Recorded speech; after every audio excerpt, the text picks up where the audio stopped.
The Adventures of Huckleberry Finn by Mark Twain.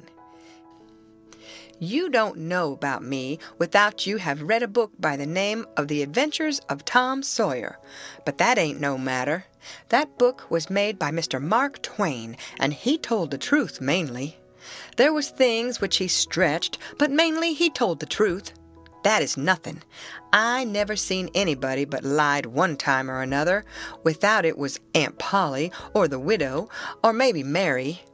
Aunt Polly, Tom's Aunt Polly, she is, and Mary, and the widow Douglas is all told about in that book, which is mostly a true book, with some stretchers, as I said before. Now, the way that the book winds up is this. Tom and me found the money that the robbers hid in the cave, and it made us rich.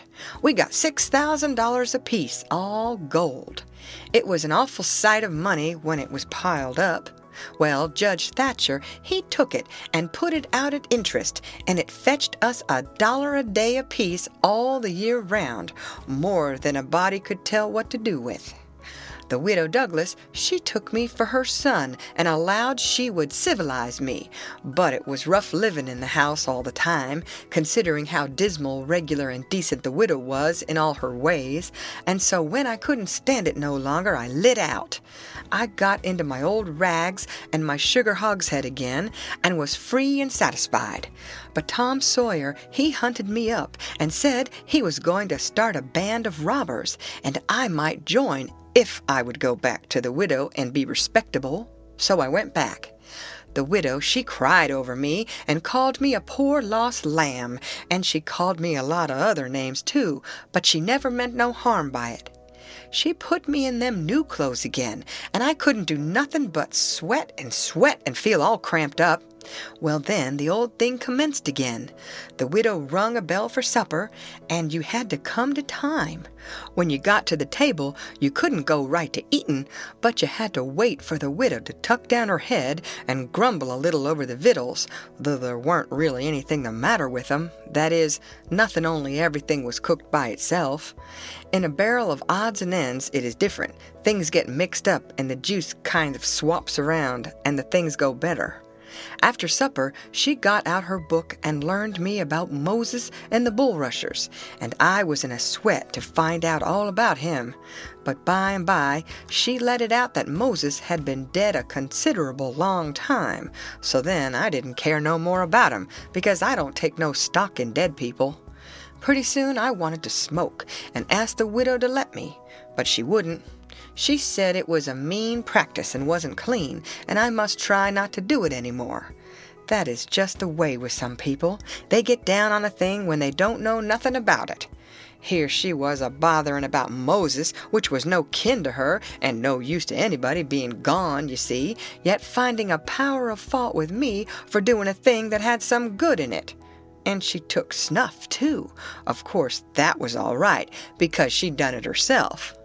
Her sister, Miss Watson, a tolerable slim old maid with goggles on, had just come to live with her, and took a set at me now with a spelling book.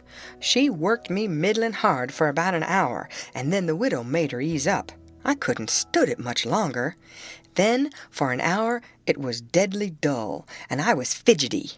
Miss Watson would say, "Don't put your feet up there, Huckleberry, and don't scrunch up like that, Huckleberry. Set up straight." And pretty soon she would say, "Don't gap and stretch like that, Huckleberry. Why don't you try to behave?" Then she told me all about the bad place, and I said I wished I was there. She got mad then, but I didn't mean no harm. All I wanted was to go somewheres. All I wanted was a change. I weren't particular. She said it was wicked to say what I said. Said she wouldn't say it for the whole world. She was going to live so as to go to the good place. Well, I couldn't see no advantage in going where she was going, so I made up my mind I wouldn't try for it. But I never said so, because it would only make trouble and wouldn't do no good. Now, she had got a start, and she went on and told me all about the good place. She said all a body would have to do there was to go around all day long with a harp and sing forever and ever. So I didn't think much of it. but I never said so. I asked her if she reckoned Tom Sawyer would go there, and she said not by a considerable sight. I was glad about that, because I wanted him and me to be together. Miss Watson, she kept pecking at me, and it got tiresome and lonesome. By and by they fetched the niggers in and had prayers, and then everybody was off to bed. I went up to my room with a piece of candle and put it on the table. Then I sat down in a chair by the window and tried to think of something cheerful, but it weren't no use. I felt so lonesome I most wished I was dead. The stars were shining, and the leaves rustled in the woods ever so mournful, and I heard an owl away off hoo-hooing about somebody that was dead, and a whippoorwill and a dog crying about somebody that was going to die, and the wind was trying to whisper something to me, and I couldn't make out what it was, and so it made the cold shivers run over me. Then, away out in the woods, I heard that kind of a sound that a ghost makes when it wants to tell about something that's on its mind and can't make itself understood, and so can't rest easy in its grave, and has to go about that way every night grieving. I got so downhearted and scared, I did wish I had some company. Pretty soon a spider went crawling up my shoulder, and I flipped it off, and it lit in the candle, and before I could budge, it was all shriveled up. I didn't need anybody to tell me that that was an awful bad sign and would fetch me some bad luck, so I was scared and most shook the clothes off of me. I got up and turned around in my tracks 3 times and crossed my breast every time, and then I tied up a little lock of my hair with a thread to keep witches away. But I hadn't no confidence. You do that when you've lost a horseshoe that you found, instead of nailing it up over the door, but I hadn't ever heard anybody say it was any way to keep off bad luck when you'd killed a spider. I sat down again, shaking all over, and got out my pipe for a smoke, for the house was all as still as death now, and so the widow wouldn't know. Well, after a long time, I heard the clock away off in the town go boom, boom, boom, 12 licks, and all still again, stiller than ever. Pretty soon I heard a twig snap down in the dark amongst the trees. Something was a-stirring. I sat still and listened.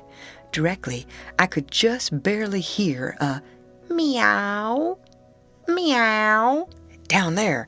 That was good, says I. Meow, meow, as soft as I could, and then I put out the light and scrambled out the window onto the shed. Then I slipped down to the ground and crawled in among the trees, and sure enough, there was Tom Sawyer waiting for me.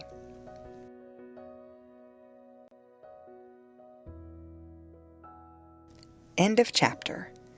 Read by Lorraine Montgomery for Lit2Go on the web at fcit.usf.edu.